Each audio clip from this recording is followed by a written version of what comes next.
21 Convention of Tampa, Florida.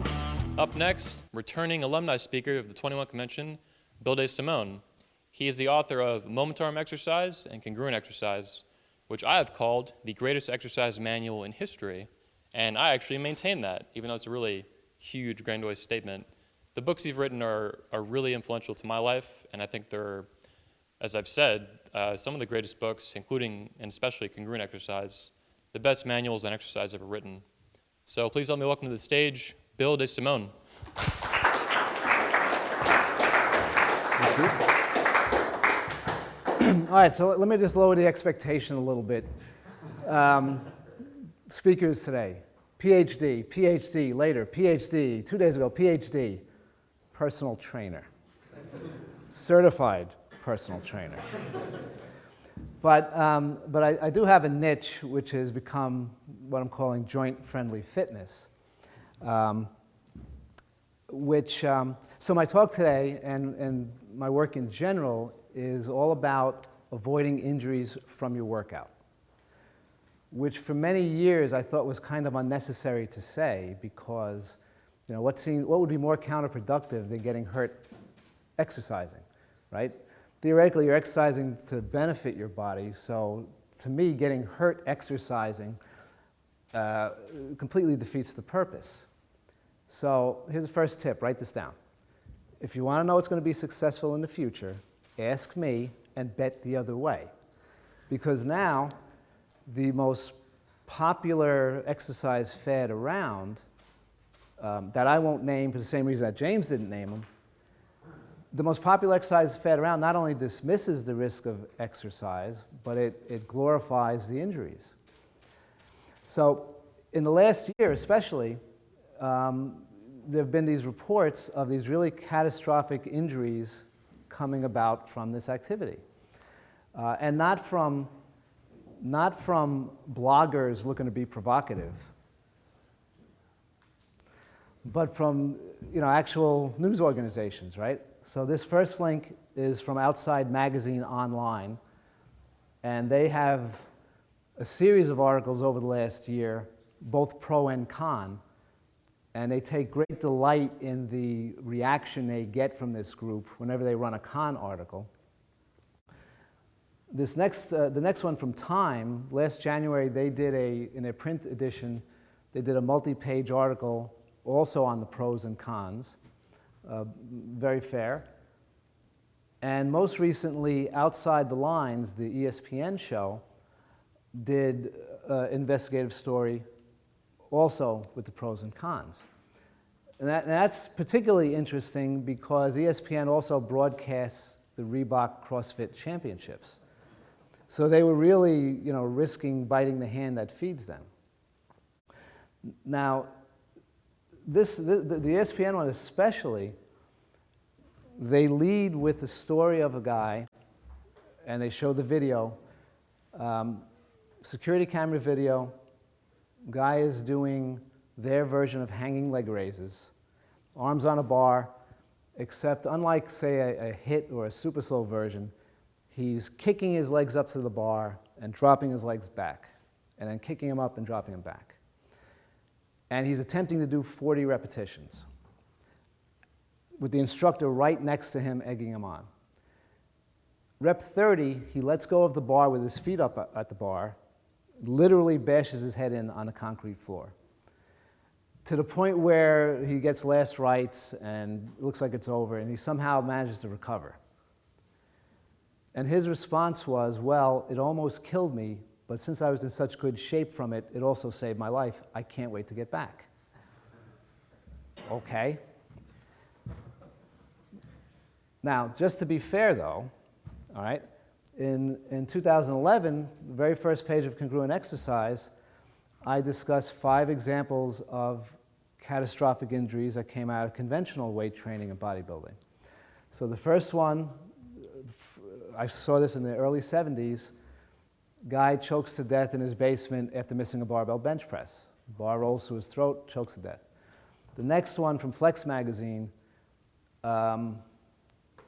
a bodybuilder named Jean-Pierre Fuchs, because that's what he was, taking barbell squat pictures for a photo shoot, puts 600 something pounds, 675 pounds on, doesn't warm up, goes under the bar, breaks his knees, and avulses both quads, putting his ability to walk at serious risk. 2003 club industry, guy doing a Smith machine squat, no bottom stops. I got it, I don't got it, but it's not funny because he ended up being quadriplegic. 2007, college football player doing barbell step-ups, loses it either putting the bar back or coming off the bench, damages his spine, again risks his ability to walk. And then 2009, college football player bench pressing, strength coach right above him, 275 pounds, goes to put the bar back, misses, lands on his jaw, life-saving surgeries, lawsuits, etc. So it's not just one activity, okay? It's not just CrossFit, it's not just bodybuilding or conventional weight training.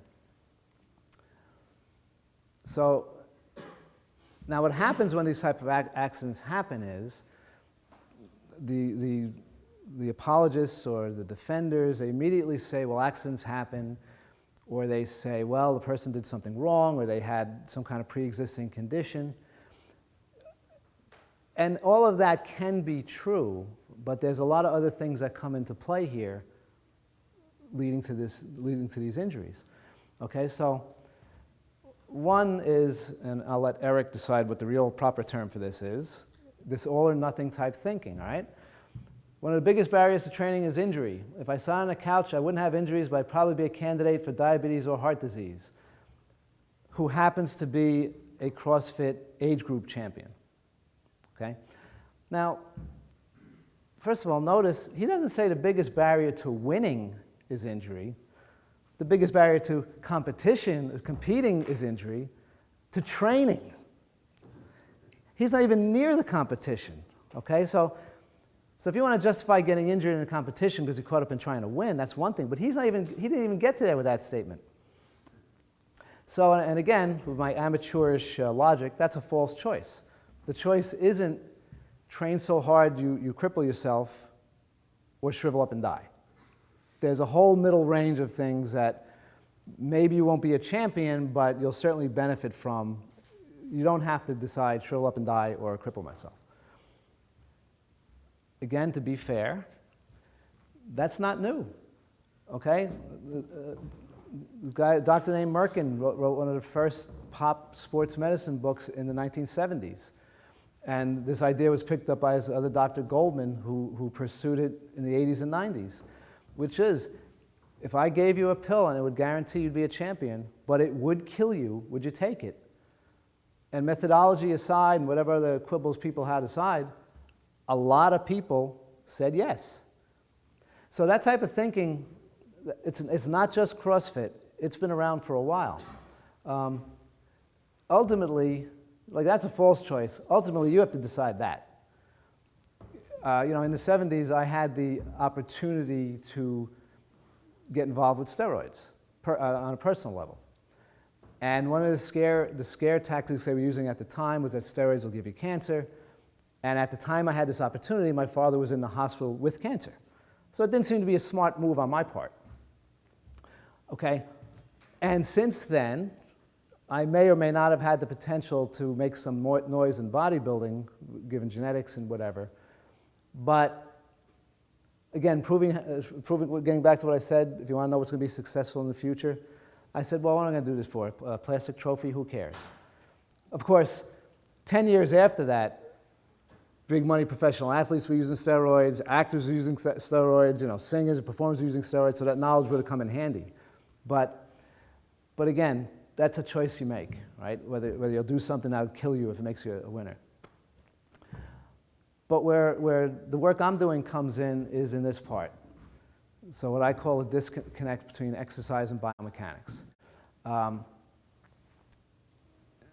Which has been like a 100-year-old argument. All of the exercises involved in those really catastrophic injuries, they're revered. The barbell squat, the deadlift, the bench press. But even the most fundamental biomechanics would tell you how risky they are to actually do them. which is not the same as saying don't do them, but my thing is you should at least know what the issues are. All right, so my story, briefly. I started lifting weights in the 70s. Most of the information you could get was from the muscle magazines. I read all of them. Mike Mentzer was the guy I really hung on. His writing led to Ellington Darden's work, who is here today. And frankly, if I had stayed with what was in print from Mike Mentzer and Ellington Darden and just stayed there, I probably would have been all right. But being novelty, being the novelty and you're into it, I'm reading everything and adding my own interpretations and adding other people's interpretations. I also got NSCA certified a couple of times in the intervening years, so I had a lot of influences, a lot of the conventional wisdom. And in 1996, that was the best shape I was ever in and ever since. Notice my picture is far away from Mentzer's. But that was as good as I could do, right? And that was good enough for me. Now, unfortunately, I can't really look that way anymore because I decided to rupture my right biceps and triceps. So the triceps was an accident. I was skating, I fell. But the biceps, I was just doing a slow curl, and I felt a little, and then when I looked at my arm, there was like a black and blue golf ball there.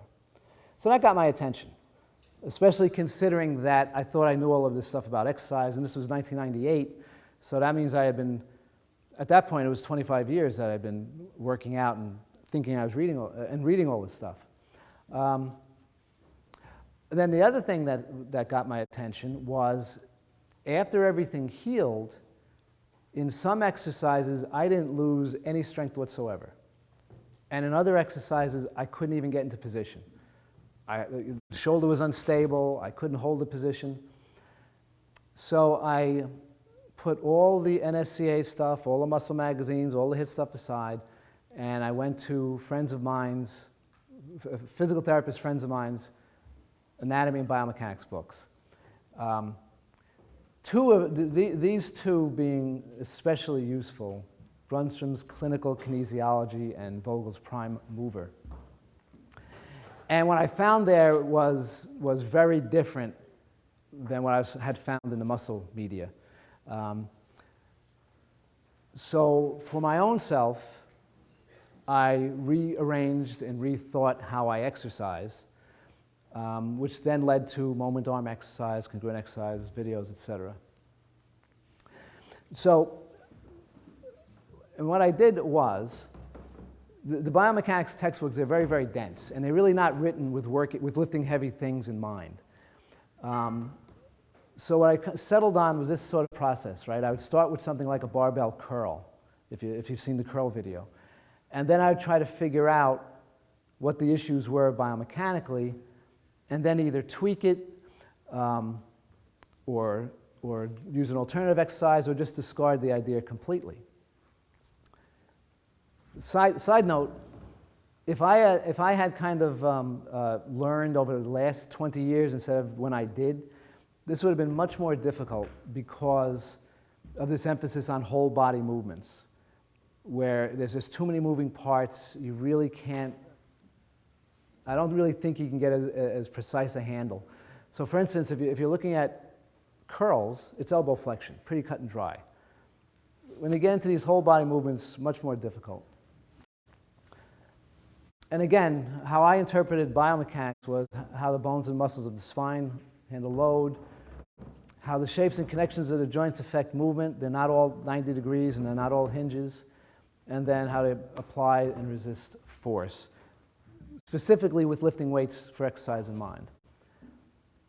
And as I heard Skylar say, the 30,000 square foot view became, and if you just take this torque word, put it over here. If you have biomechanics at one end and exercise at the other end, and you break it down into the joints, the spine and the curves of the spine is what's important. The shoulder moving overhead is important. The knee and the elbow is flexing, extending, and with the elbow, the wrist and the elbow, how they rotate. On the muscles, you break them down to deep and superficial muscles. The deep muscles are responsible for posture. The superficial muscles are responsible for torque. And you either maintain posture through stabilization, you develop the torque through resistance training, and when you put it all together, you end up with exercise. So now, as we're heading into the gym, I frequently have people say, oh, I did a kettlebell class, I did this exercise. That's a great exercise, right? And if you pick apart, well, what's a great exercise? What makes it a great exercise? Usually it's somewhere over here. You got a good pump, you got a good burn, I got sore the next day, I sweat, my breathing, my heart rate. Much of which boils down to feel. It feels like a good exercise, it must be a good exercise. And I agree with that. I want that also, but I want to incorporate this stuff at the same time. Safe joint motion, challenge the muscles appropriately, and not having a sticking point. So let's go right into the actual practical stuff here. Who thinks the left side is better form? Quick show of hands versus the right. Put your left hand up for the left, right hand up for your right. Okay, I can't count. I used to think this was better form, ass to the ground squats. There's certainly enough written support for it, but I've come to think this is better. Okay, this is the bottom position if I were to barbell squat, mainly because of where the lumbar curve is. So obviously with the shirts it's hard to say, but this curve is still somewhat intact. The lumbar curve is towards the belly, and this curve is obviously, with your ass to the ground, rounded the wrong way. Now it gets tedious. Sorry. Now, here's why. Lumbar spine, the lumbar curve, thoracic, cervical. Now James, correct me if I'm wrong, but since the vertebrae are irregularly shaped, they're not Legos, they're not squared off Legos. Since they're irregularly shaped, when they're stacked on top of each other, there's a curve in the spine. Thank you. When there's a curve in the spine, the pressure on the discs is even. They're not bulging, they're not twisted, it's flat. Thank you. Now, what happens when you exaggerate a curve in the spine, when you reverse a curve in the spine? If you do that, if you exaggerate the curve, reverse the curve, the disc deforms a bit, which in itself is fine.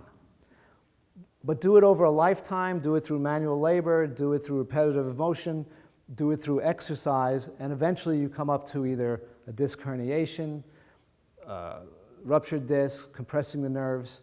A whole lot of things can go wrong with the spine. Thank you.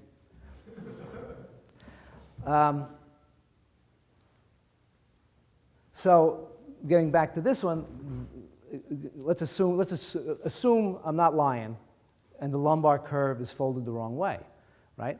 You can get away with this, and if you're not squatting with the barbell, as James and I were doing earlier, it does help stretch your lower back, it does feel like some relief. But again, don't forget in exercise, we're putting a bar on it, and we're doing multiple repetitions, and we're pushing hard on it, and we're hopefully doing this for years. So, to my eye, combining that with the rest of life's wear and tear is only going to accelerate the wear and tear on your disc in this form. In this form, you're at least managing what you can manage. You still might have a problem, but you're not really overtly running into it. Some other relevant anatomy of the spine. So one argument you get is, well, if you put the spine in that position, the muscles around the spine will eventually get strong enough, right? The only problem is the layers of muscles around the spine are much smaller than the glutes and the quads. And if you notice, they're also very short. They don't cover as much of a distance as the glutes and the quads cover. So their role is to hold the curve in the spine. So you can easily overpower those muscles with a normal squatting load, for instance. And then as you get more superficial, the muscles get a bit longer, okay? But ultimately, if you're at that rock bottom position in the squat, the first thing your muscles try to do is get the curve back in your spine. And given the relative size of them, that's where you run the chance of them straining, going into a spasm, leading to whatever other complications come out of it.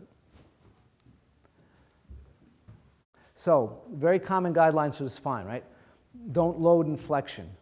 In other words, when you pick something up, don't slouch into it.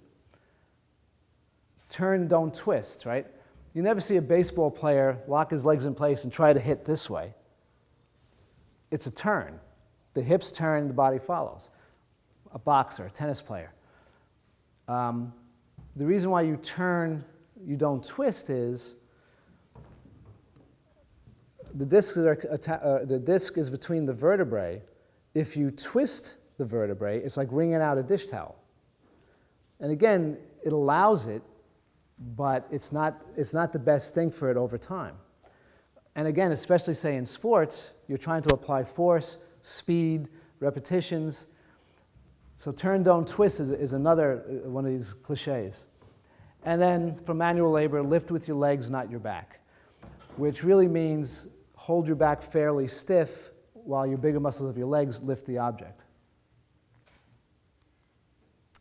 Now, this isn't just my idea of how the spine works. Every institution that puts out safe lifting guidelines, whether it's universities, Department of Defense, agricultural groups, industrial groups, they all say more or less the same thing. They all advise about the discs. They all talk about lifting with a stiff back, letting your legs do the lifting. They all have the same breakdown of the anatomy. But somehow when we walk into a gym, we touch a kettlebell, a machine, a barbell, doesn't matter. Touching this stuff is going to make me invulnerable.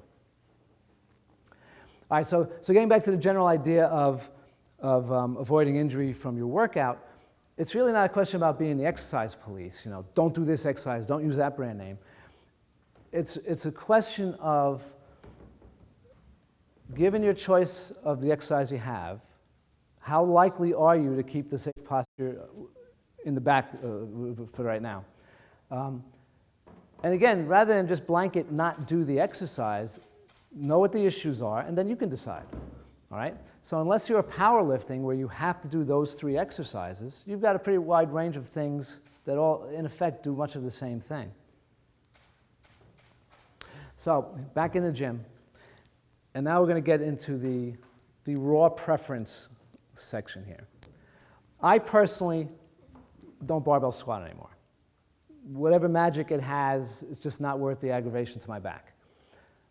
If I was, I would definitely consider a Smith machine, and keeping in mind that I want to protect the curve in the lower back, probably not too much lower than this position here.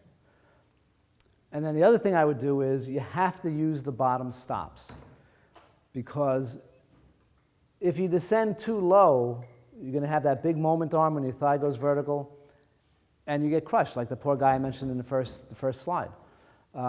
So really, the bottom stops are probably about here, right? Not down here. They're probably about here. So you squat as low as you can go and still keep the lumbar curve intact. Richard Winnett sent me an email saying, you know, conventional muscle thinking is that the Smith machine is bad for your knees. Well, if your feet are out here, and you're trying to squat with a vertical back, and you go so low that your femur is horizontal, yeah, that would be bad for your knees, right? Or if your feet are here, but instead of sticking your butt back as you squat, you drop your spine straight down, yeah, that would be pretty rough on your knees. But if you're mimicking a free barbell squat with the good form, the Smith machine will actually keep the bar from crushing you. absent the Smith machine, hip belt squat, right? Now, the curve in the back isn't as obvious because the hip belt that's exactly where the hip belt is, all right? One of the things I like about the hip belt squat, you're still loading the hips and the thighs. The spine can keep its posture and support the weight of your head, which is what it's supposed to do, all right? One of the things I don't like about the hip belt squat is you got to be very careful about getting out. Because if you go to failure and you sit right on that 45-pound plate, you're not going to worry about hip belts, lower backs. So you have to plan for how you're going to get out of the hip belt squat, okay? Either stop short of failure and unhook, or get your knees hands on your knees, or use a machine that allows it. But aside from that teensy detail, this actually does a pretty good job of matching up how the spine works. From congruent exercise, various split squats. So in the left one, you know, it's a you might see it described as a lunge, but actually you lunge to get into position, and then you do a squat. So in that one, the forward foot has stepped forward, and then you're squatting, trying to keep your weight on this leg. And again, your spine doesn't have to support more than what it's supposed to, much more than what it's supposed to. This is sort of like a reverse lunge. So if you have the balance, you're here, and this leg comes back. And again, the front leg is doing the work. Again, you're bending over a little bit, right? But it's manageable that you can keep the curve in your spine. Not that it's perfect, but it's manageable. So a number of years ago, somebody caused some ruckus online with the squat and the leg press. Now, when I said or gave in presentations squat or leg press, I meant this leg press, not this leg press, okay? The nitro leg press, you can adjust the seat back, so you can mimic the body position of a squat. It's got curves in the seat back that you can fit into the curves of your back to support it. Okay, so that's the kind of leg press I was referring to. That's kind of interesting. That's kind of interesting. Yeah, okay. All right, so now more conventionally, right? So now this is from an NSCA textbook from about 2000. So this is like a very old school leg press. Now, what differences do you see in the two? Well, this angle is much closer to a right angle than this one, okay? So I'm able to open up a little bit in the hips, because what happens here is, first of all, her knees came so far back, you can't really see it, but it's unavoidable that her lower back flattens against the pad. So instead of having her back curve this way, as the knees approach her ribs, it has to flatten. And if you're doing the leg press to minimize the stress on your lower back, you just defeated the purpose. Especially in like the 70s, where the muscle magazine advice was, you know, let your knees go into your armpits for that full range of motion and push out. Well, the only way you can get your knees into your armpits is if your pelvis flips and your lower back flips. Another thing about this joint angle is when she gets to a right angle, when she presses this away from her and her femurs and her torso is at a right angle, the exercise is over, right? Because she can lock out.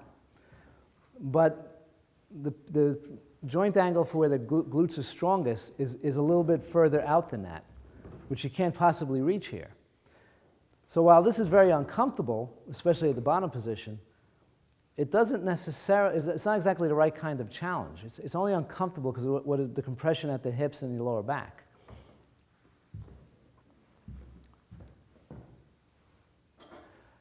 All right. Remember I said about not being exercise police? Now, don't do this exercise. Forget that.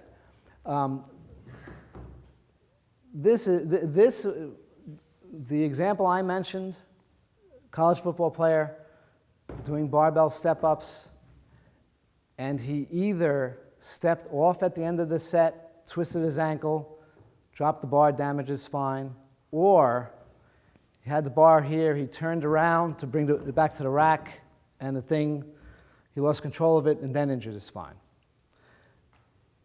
One of those is what happened. He injured his spine, came back to play and walk again. Okay. But since I wrote Congruent Exercise, another college football player stepped off backwards, injured his spine, and is paralyzed. Okay? I don't know what benefit this exercise has compared to other leg exercises. And it looks like a pretty simple picture. But other than getting off and starting the exercise, other than ending and starting the exercise, it's fine. So here's the problem with this. This implies that he steps up on the bench and stands up perfectly erect and he's on top of the bench, right? But if you try to stand up a bench that high, and I'm perfectly standing up here and I get my foot up here, I can't stay vertical and get on the platform. I and everybody else has to bend over to do it. Only now, like when you bend over in a squat, you have 2 feet as a base. Only now you have 1 foot as a base.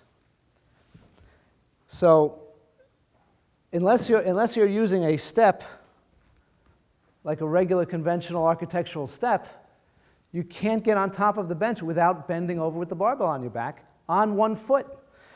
So you have this load that's extraordinarily wide, and now you're bent over on 1 foot. It's amazing more people don't get hurt doing this. And now, okay, so you do that, you live. And now you're on top of the bench with the bar here. And you're locked out because your thighs are gassed, you're breathing heavy, your back is tired. Now what do? There's no rack over here. The rack is back there. The rack's not in front of you either. So what do you do now? Well, ditch. But what do you have to do? You're gassed, your quads are burning because you just did 20 reps or whatever, and now somehow you have to balance on 1 foot, reach back behind you for the floor. Again, the fact that more people don't get crippled on this is what's freakish, not the fact that some guys do get hurt. So if for some reason you think stepping up has some value beyond the work for the glutes and quads and et cetera, you know, that's why running stadium steps was a classic exercise, right? They weren't too steep. That's why steps in a house or in an office are a certain height. You can pretty much do it with all hip and quad action and not make it more complicated.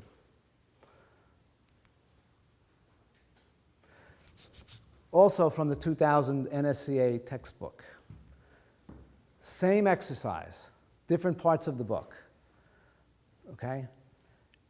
And neither part of the book identified one of these as the wrong way to do it or a risky way to do it. They just described the deadlift. If I was going to guess, I would say that this guy, and again, it's hard to see with the shirt, I would say that this guy's lumbar curve is somewhat intact. I would say that this guy's lumbar curve, not so much. Now, again, so obviously you have guys with different, now granted they are lifting empty barbells, so, but again, you're reversing the lumbar curve and you're trying to lift weights against it. This guy can probably get away with it. Probably not. So a couple of alternatives. Trap bar deadlift. Why the trap bar deadlift might work is, especially if you use the higher handles, you don't have to go as low to reach the handles, right? So like in this guy's case where it looks like he's keeping the curve in his back, again, he's doing what he can do. A much taller guy, his lower back probably would curve the wrong way, so that wouldn't be a great option. This one, Again, NSCA textbook 2000.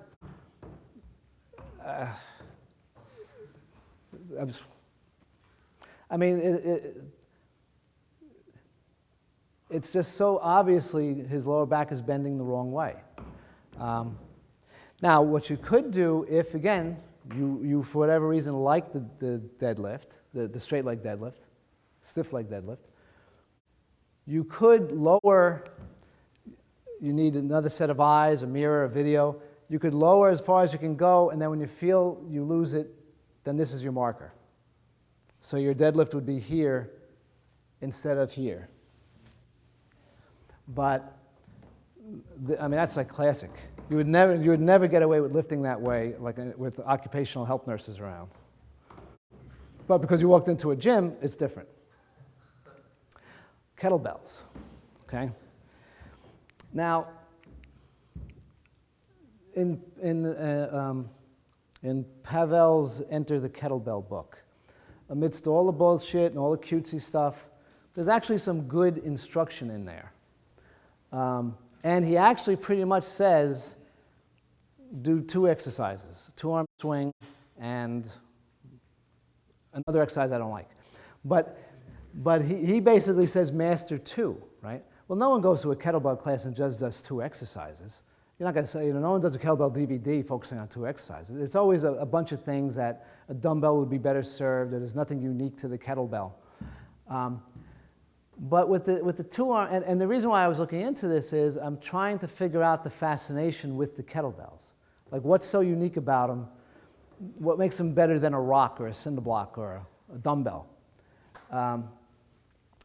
So now this 2-arm swing is kind of interesting because if you do them the way he instructs it, it's probably a manageable amount of wear on your lower back. And the way he instructs it is your weight is on your heels through the whole time, and it's not really intended as a speed deadlift. So you're not supposed to be swinging this way. It's really meant to be more of a jump. So in the instruction he says, sit back as if you're doing a box squat. So you're reaching back for the box, and then you forcibly come up as if you were jumping, but you keep your weight on your heels. And then the kettlebell swings away from you just in response to your hip drive. The point of it isn't supposed to be like a derrick or a crane. So again, if I wouldn't necessarily, like, I don't have my clients do kettlebells. I'm experimenting with it on myself, but I'm not having clients do it. So if you're going to use a kettlebell, how to use it safely is what I'm trying to help answer. And of all the exotic stuff to do, that's probably about the most manageable. Moving into kettlebell overhead makes no sense to me. Turkish get-ups makes no sense. Half moon pose in yoga with a kettlebell in your hand makes no sense. Flipping the kettlebell from this side of your forearm to have it smash into the back of your forearm and tear up all your calluses, I don't get that one either. The 2-arm swing, though, is manageable. So if anyone wants to say, yes, I use kettlebells, that's the one to master. The 1-arm swing,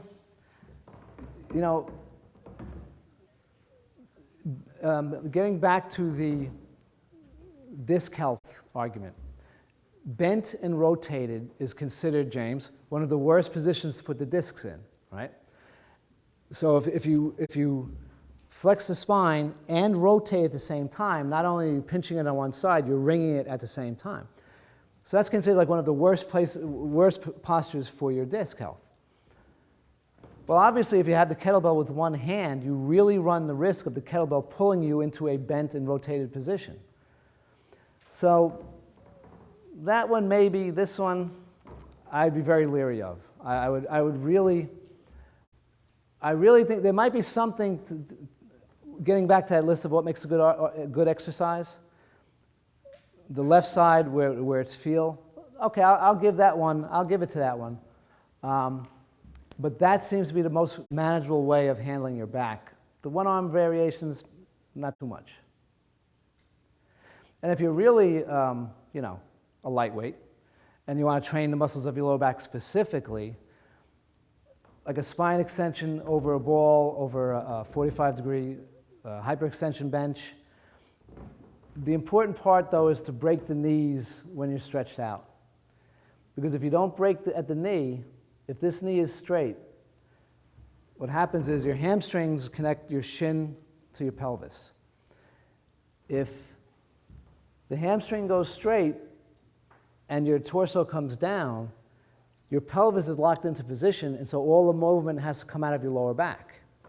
So what happens is when you break the lock at the hamstring, the pelvis can follow the lower back and keep the curve. Okay, so in these two pictures, the lumbar curve is there in both shots. And this is more of a prehab or a rehab type exercise, not training to failure, not doing 50 reps, just sort of like waking the muscles up or making sure you have some control over those muscles.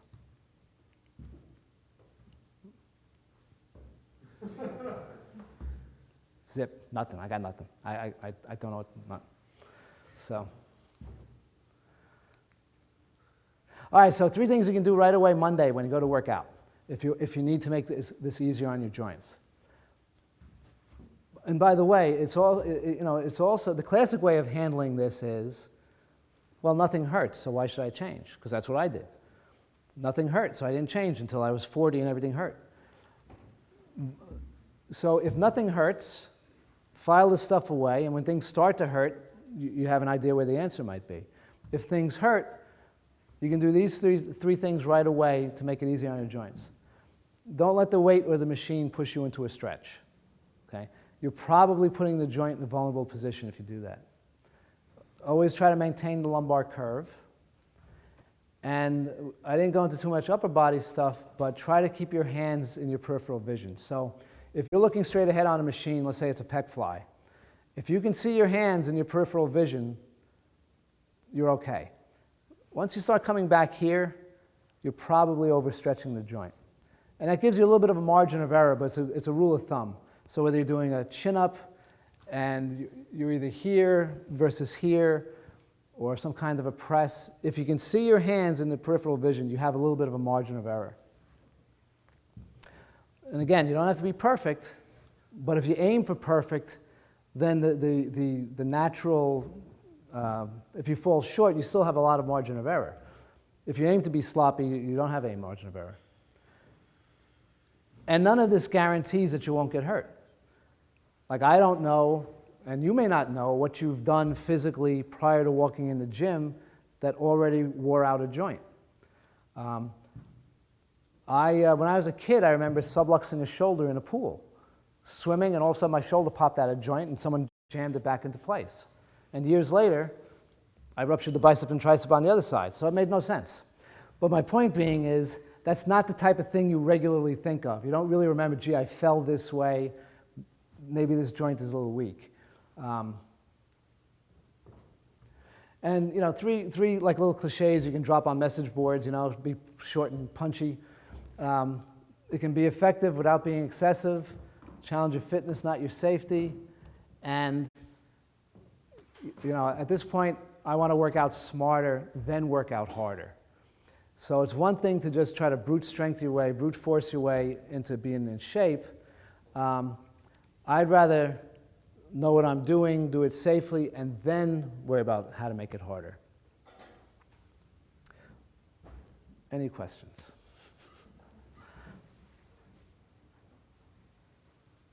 In the back.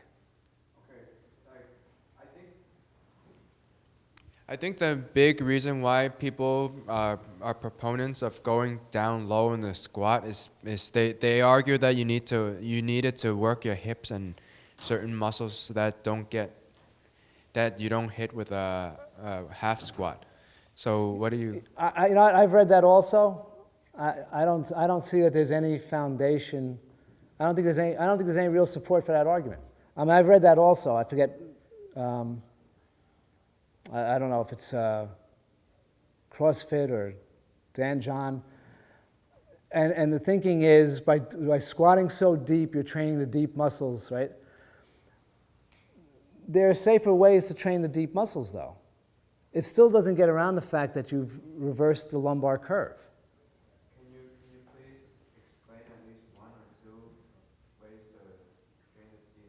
Well, the adductor machine, the abductor machine, a split squat where you are balancing on one foot, or just using a BOSU and doing your squats without a bar on a BOSU, so there's some instability there. I mean, I think that's a case where you feel the exercise because all the muscles are stretched out, so you feel it, so it must be making them stronger. But in reality, you're just stretching the muscles and joint out by going so deep. Which is not the same, by the way, as just for mobility, like to just stretch or like a yoga type thing, by all means, squat deep, right? Because you do want to keep some passive range of motion. But my issue is with loading it in that position, with everything else that follows. In front. Hey guys, we only have time for 2 more questions, but if anybody has any other questions that we don't get to, just give them to me, and I will ask him during the interview, and you'll still get your questions answered, okay? Thank you. A lot of really good information, and listening to it, I think, pretty intuitive. I should have thought of that. So thank you for that. I do a lot of hot yoga, and I think it's really good exercise for me. It carries over into the activities I do. And so I don't spend a lot of time in the gym, and I'm wondering, is there a pitfall to the exercise I am doing, the yoga I'm doing, the exertion I'm doing? I don't know. There is a book out called Science of Yoga by a guy named William Broad, who does a very thorough pro and con of yoga. Even though he likes doing it, he goes into like the downsides. So in general, I think yoga has a place. I try to do it daily. But that's not putting a barbell on my back. So I would look into like Broad's book. I'm pretty sure his name is William Broad, Science of Yoga, because that seemed to be a very fair look at, it was a look like this, only at yoga.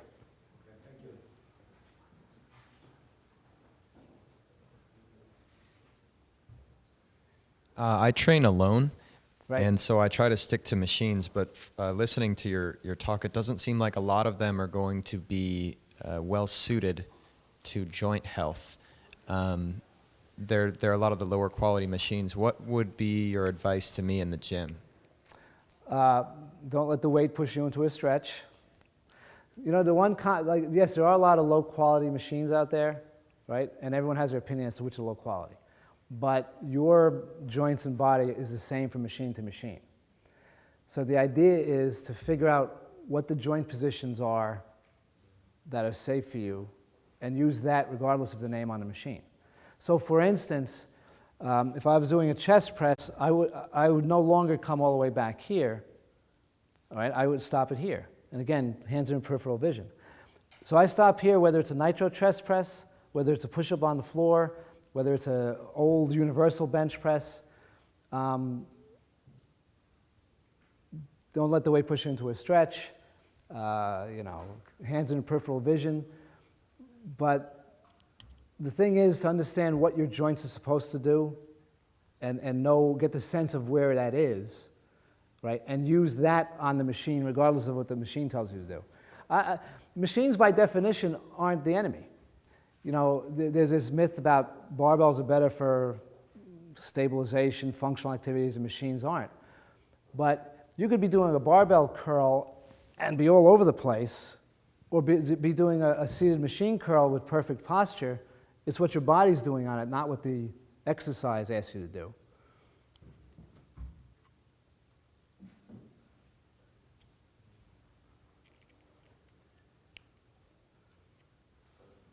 Really good speech. What's your take on machines versus free weights? You kind of covered it like now, but could you go more detailed into that?